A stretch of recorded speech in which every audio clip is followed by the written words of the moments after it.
I did it again. Oh no. I purchased some more items for making scenery, and here they are. It was all from Temu.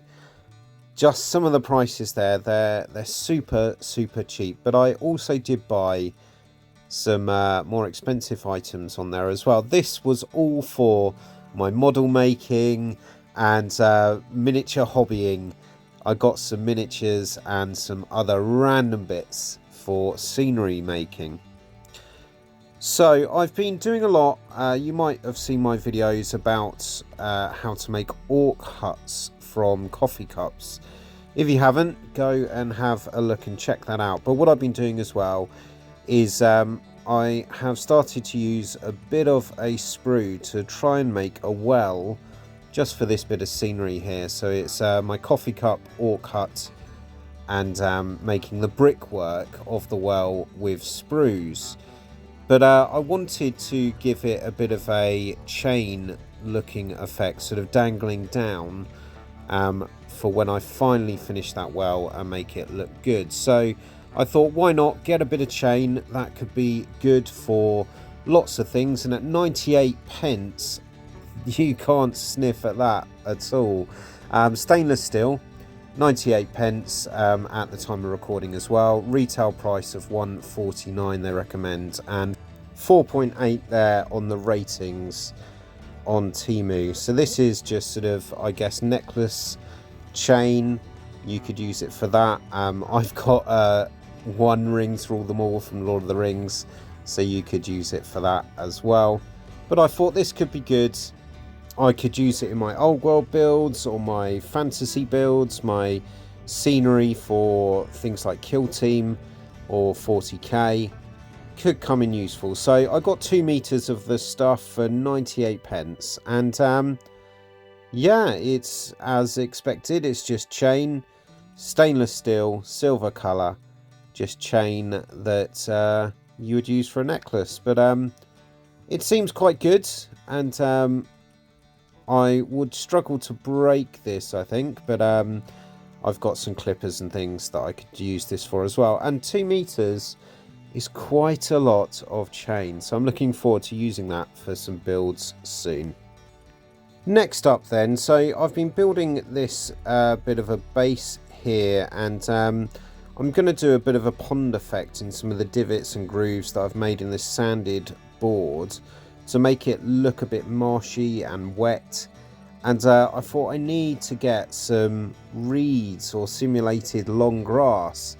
So at £2.48 I went with a natural green colour, actually cheaper at the time that I made this video, £2.21, and 4.8 rating, but recommended retail price was £13.99. But it does look good in the pictures. Obviously they've gone there with some resin or water effect, and it looks quite good, added to static grass and boulders, and then even this military scene as well, some war trenches. So I thought, why not give it a go?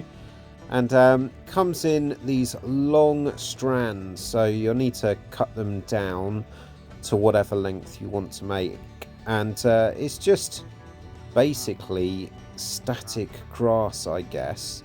You could probably make this yourself fairly cheaply, but at £2.48 for the amount that I got, I'm not going to use this, or you're only going to use it in clumps when making your water effect build. So nice colour, natural green was what I went for, and yeah, it's quite a good length. So from this strand here, I'll probably cut that 3 times to use, so you're going to be able to use quite a lot. And yeah, nice little packet. Moving on to the next bit, simulated moss green, £1.48 for a 10 pack of these. So 128 on the day of recording and 4.6 rating, 4.49 recommended retail price. And my idea is to use these alongside my water effect, my reeds and things like that. They're meant to look like mossed up rocks, I guess, and 3 centimeters by 5 centimeters, so they are quite big. But I I thought they looked cool.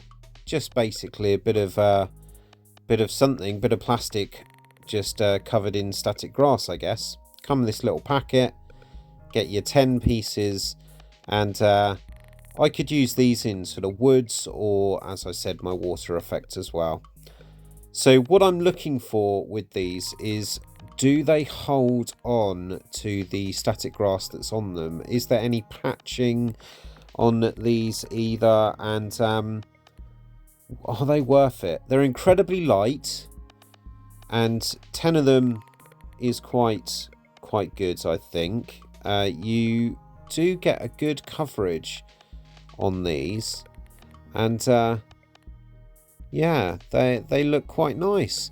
Giving them a rub, they do lose a little bit of their grass, so you could treat that with sort of a bit of PVA glue spray, I guess. It's not dramatic, it's not lots, but if you're handling them quite often, I guess they would wear a little bit. So if you wanted to treat them to make them a bit more hardy, but these I'm looking forward to make with a bit of scenery and on my pond effect, so quite happy with these.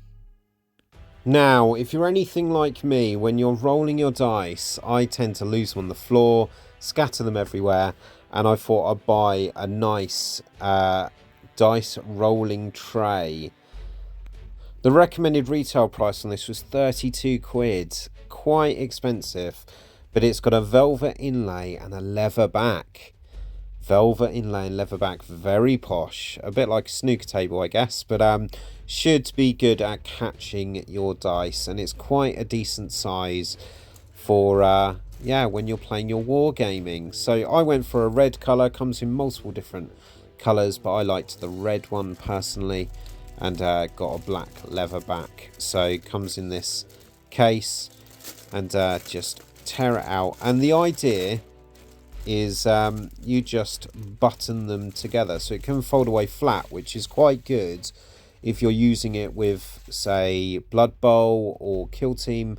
You can actually just slot it into your box folded flat with all your dice and everything, and then when you come to do your game, just whip it out and button it together. I did find though that these little popper buttons quite annoying. You pop them in, move to the next one, and then it unpops. Really quite annoying and a bit fiddly. Maybe it's my fat hands, but there we go. Eventually I did work out that you could get them all in, and then it was usable. So after a bit of trouble, it looks like this, and I think that looks really quite decent. It's artificial leather on the back, not real leather, so it's sort of PVC plastic leather, and the velvet inlay is quite soft. And two things that I wanted it to catch the dice, and then also see if it dulled the sound when you roll the dice. So let's have a go and see what it's like. So there we go, it does a job, catches the dice well, and will save my back from crawling around under tables to see if I rolled a 6 or a 1. I wouldn't pay the recommended retail price though of 32 quid, that is so overpriced, but for £4, yeah, not too bad. Now this is the most expensive thing I've bought on Temu. I wouldn't usually spend this amount, £15.28, or with a lightning deal they were offering me on the day £13.60, and it's a cordless rotary tool drill. So £37.99 recommended retail price, that's quite a lot, and 4.7 on the rating.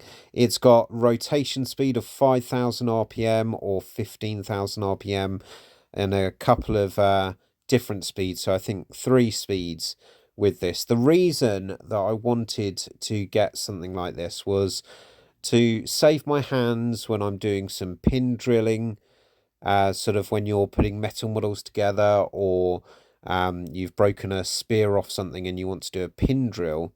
I've got a manual tool that I use, and I wanted to get a electric one as well to replace that. And also I saw that it can saw things. It's got a rotation disc saw, and that could help with a lot of my builds, cutting wood and things like that to make planks and other bits and bobs. So it comes in this nice little case, and you get your red drill. I chose red drill. You could go green or black. And yeah, I'm really excited to give this a go. So it's simple as you've got an on button, and you screw things into the top. So loads and loads of different adapters in there, and a couple of pin drills. Awesome. That's what I was looking forward to. And these will really help save my hand with accuracy, I think, as well, when doing the pin drill, but also trying to twist under pressure, because at the moment I've got a manual one, and it's been useful. I've had it for many years, and yeah, it's done a job. It's decent, but looking forward to having a go with my new electric one. So it does come with lots of different bits and bobs for polishing or getting rid of rust or drilling or cleaning up things. So you could use it, I guess, to sand down the edges of models as well, and various things like that. Loads of different adapters in there, and don't know what half of them do, but I bought it for the jobs I've explained. And here's the little circular disc saw that I get with this as well, and umming and ahhing about maybe buying some more discs of different sizes, but we'll see how this one goes. So you simply just get this little screw and the couple of washers and adapter that fits into the end of the drill, and you can just piece it all together and screw in tightly your circular disc. So let's give this a go. All pieced together now, and for safety's sake, I would highly recommend just getting a screwdriver and making sure that screw is incredibly tight. You don't want this saw disc to fly off at 5,000 or 15,000 RPM. And simply, to put your tools in, you just slot them into the top. You do need to ensure that you've unscrewed the top nozzle. Do you call it a nozzle? I guess so. And then you slot them in, and then you tighten it up, and it would just hold those things nicely, whether it's a screwdriver or a drill, or in my case, this circular saw. And then you'll feel it. It will click into place and go nice and tight around the adapter that you're putting in.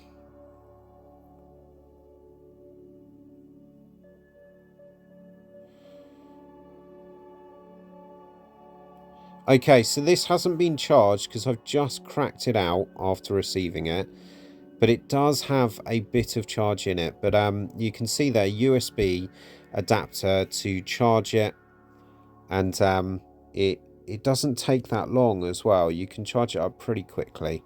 But as this has got a bit of power in it, let's just see how it does against this wooden stick that I've got. Quite a thick wooden stick. And then I've got a couple of other bits of wood that I use when I'm making my builds as well, i.e. this wooden spoon. So yeah, just press the button, it turns on, and then I'd usually do this against a cutting mat, but I want you to be able to see. I'm going to be super careful.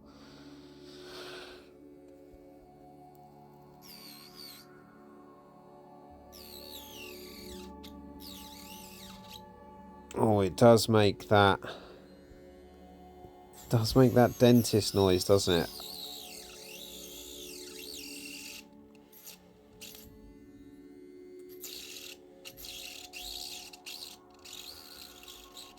And it cuts through. Nice and straight, nice and flat.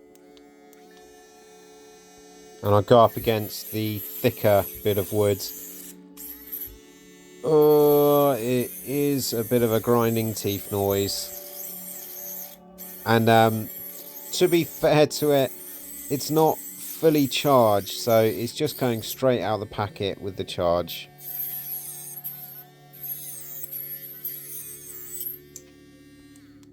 And then it does also take out the spoon as well. So everything I put it up against, it managed to do the job. There we go. So pack that away.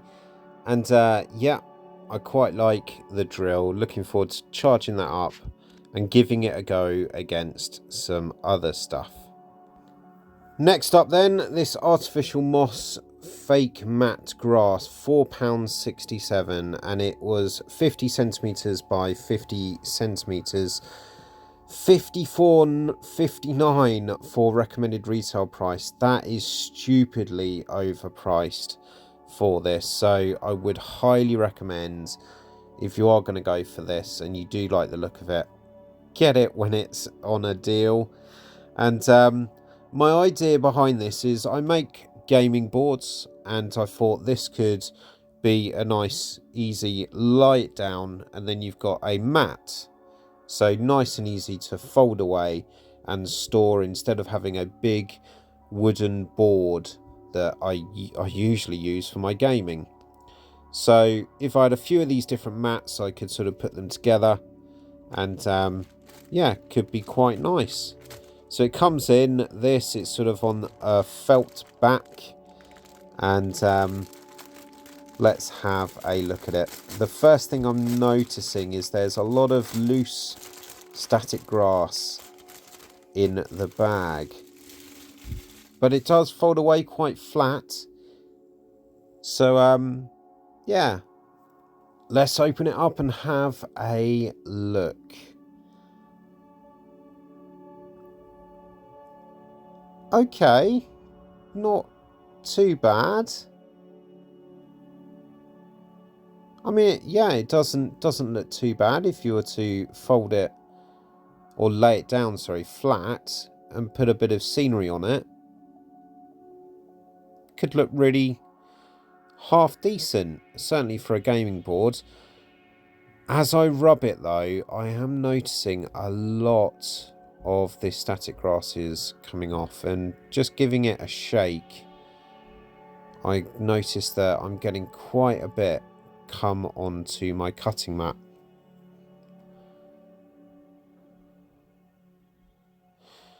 And just collecting this up, giving it a bit of a brush.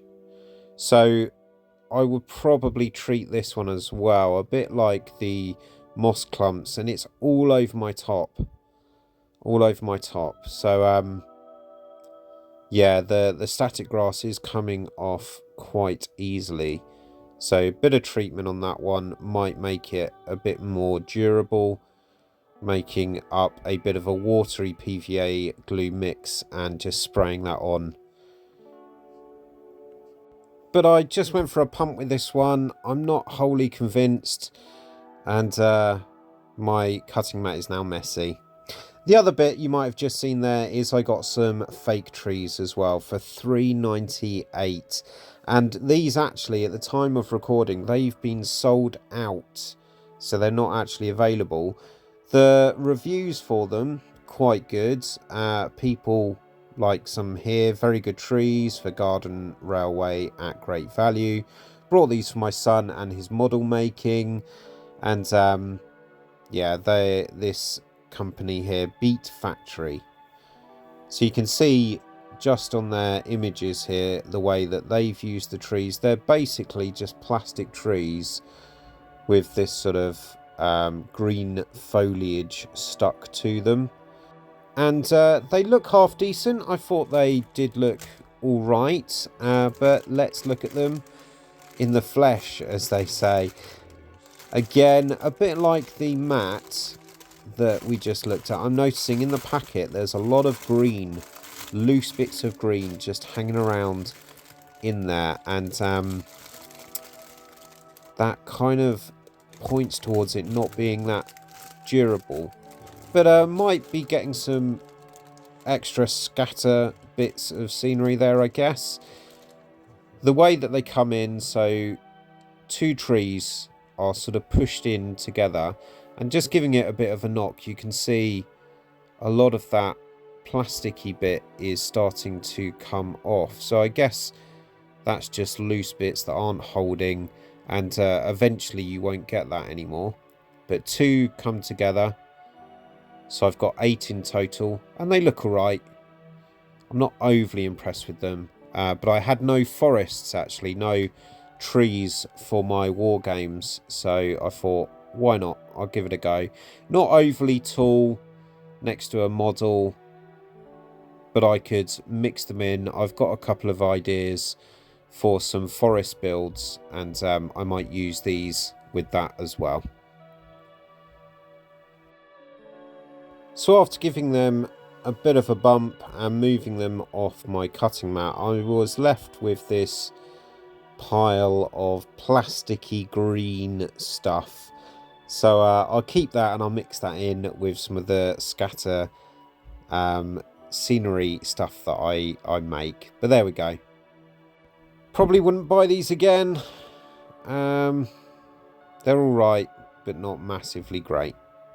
So let's get on to our next items. So I'm going to do a 3-in-1. I bought some more models from Temu to see if they look good. I didn't have any Orc champions for my Orcs and Goblin tribes team, and I saw a really interesting model here, but I was quite worried because one of them came in such a bad state in the box. So first one here, female Orc, £2.48, £8.79 on the day of recording this video, and £21.99 recommended retail price. 4.7 was its rating, and stands at nearly 2 inches, 1.8 inches tall. So fits in really well with Warhammer Old World. It'll be the right size, and they don't have any female orcs, and I thought I could just get a couple of female orcs to go into my army. So it looks good in the pictures, really like the style of it, but let's see what it looks like out the box. So the box is in good nick, and with the ones that I've bought before, you can check out my other video on buying products from Temu. Comes really well packaged, or some of them do, and comes with this sort of sawdusty paper type stuff to try and keep it safe, and then a bit of foam inlay as well. So this is a 2-part model, comes with a base as well as a character, and nothing else there in the box, so nothing's broken off. They are resin, and sometimes resin can be a bit brittle, so I always check to make sure that I've got all the bits of the model. So let's take a look at this then. And yeah, it looks pretty good. It looks like the one in the picture. Everything seems to be intact, nothing is broken. And you would have seen me actually paint this in one of my other videos, so go and check that out. It's only half painted, still to finish, and that video will be coming soon. Along with this guy as well, the Orc Barbarian, £8.79. So this is one of the most expensive models I bought from Temu. £22.49 recommended retail price, but it comes with a 5-star rating. Interesting. So this is an Orc boy, and I did quite like the look of this guy, dual wielding a nice axe and a sword. So this one came in a smaller box than the other one, and I don't know if that's going to affect how it's travelled, but it's got the same inlay and the bit there, but I don't know if you can see that. Something has broken. Oh no. It's a resin model as well, like the other one, but the axe has snapped off. Anything else in there? Nope. Nothing else in there. That's a bit annoying. And with what I've found as well in the past with resin models, they really are a bit rubbish to pin as well. So I'm going to have to hope that a bit of super glue just on this will be able to hold it all together.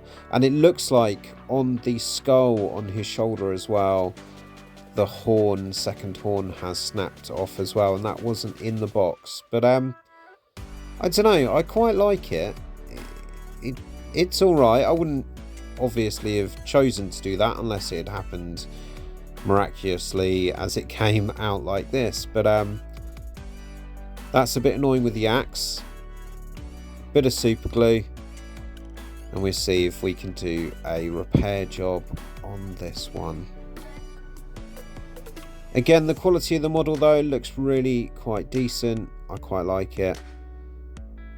And other than the break there and the missing horn, which is a bit annoying, I think it'll be alright.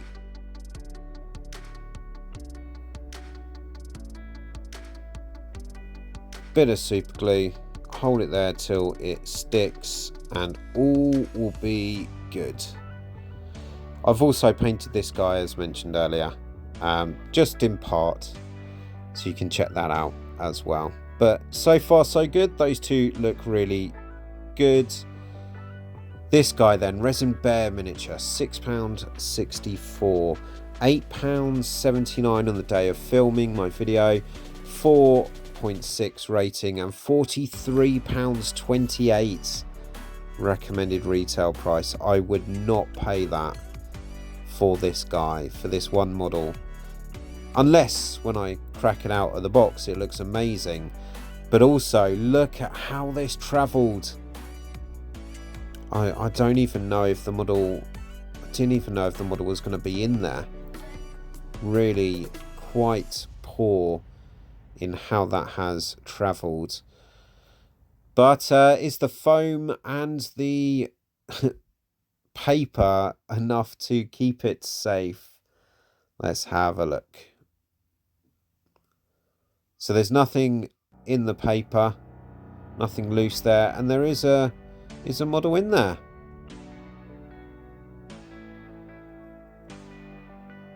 So it comes as a two-part with the bear and the base. Nice log base there, so you get your little holes, bit of super glue, and nothing extra left in the box. And I doubt if there was anything else loose in there, it's probably gone. But the model does look complete, and it's not broken, surprisingly.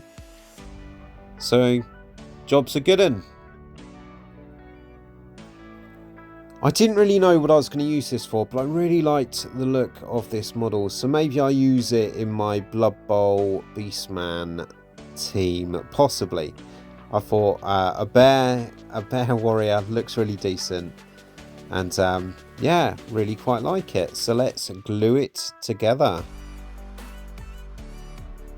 Coming in two parts makes it really simple, just a bit of super glue on those bits at the bottom, and I guess because it's been 3D printed in resin, there's not really any flash or anything like that I needed to remove.